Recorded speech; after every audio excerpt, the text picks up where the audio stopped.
बिस्मिल्लाहिर्रहमानिर्रहीम।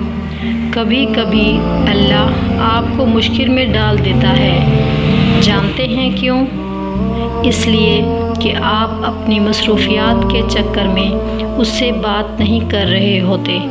आपकी ज़िंदगी में उसका तसव्वुर तो होता है, मगर आप प्रैक्टिकली उसे इग्नोर कर रहे होते हैं। और क्योंकि वो उसको पसंद नहीं करता, तो ये इग्नोरेंस उसे अच्छी नहीं लगती।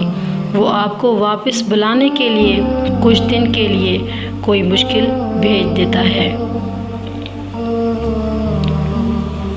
जब तक वो मुश्किल रहती है, आप लंबी नमाज़ें पढ़ते हैं, दुआएं पढ़ने की बजाय मांगने लगते हैं।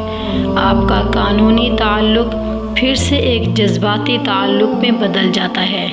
फिर वो मुश्किल हटा देता है, मगर आपका ताल्लुक़ काफ़ी अरसे उससे जुड़ा रहता है, और यही वो चाहता है।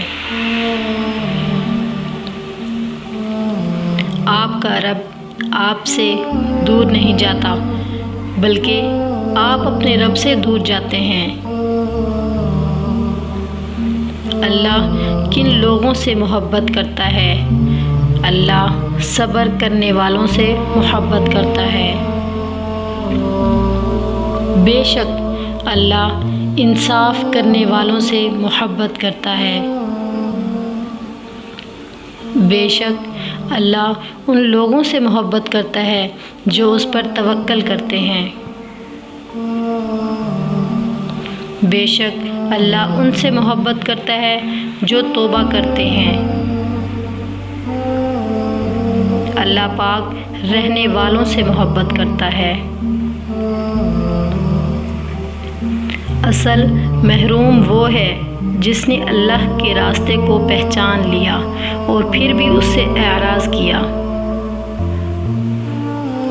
हम पर नहीं लाजिम कि हम दूसरों को ख़ुद से खुश करें या उसकी फ़िक्र करें कि लोग राज़ी हैं या नहीं, ये फ़लाँ को पसंद है या नहीं, कि मुझसे मोहब्बत है या नहीं।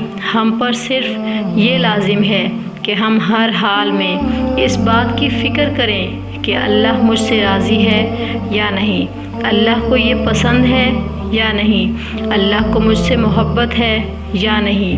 फ़िक्रों में सबसे बेहतरीन फ़िक्र है, और इसी में दिल का सुकून भी है। आसमान से कभी नाकामी का पैगाम नहीं आता। आसमान से हमेशा एक यकीन दहानी आती है कि गम ना खाओ, बेशक अल्लाह तुम्हारे साथ है।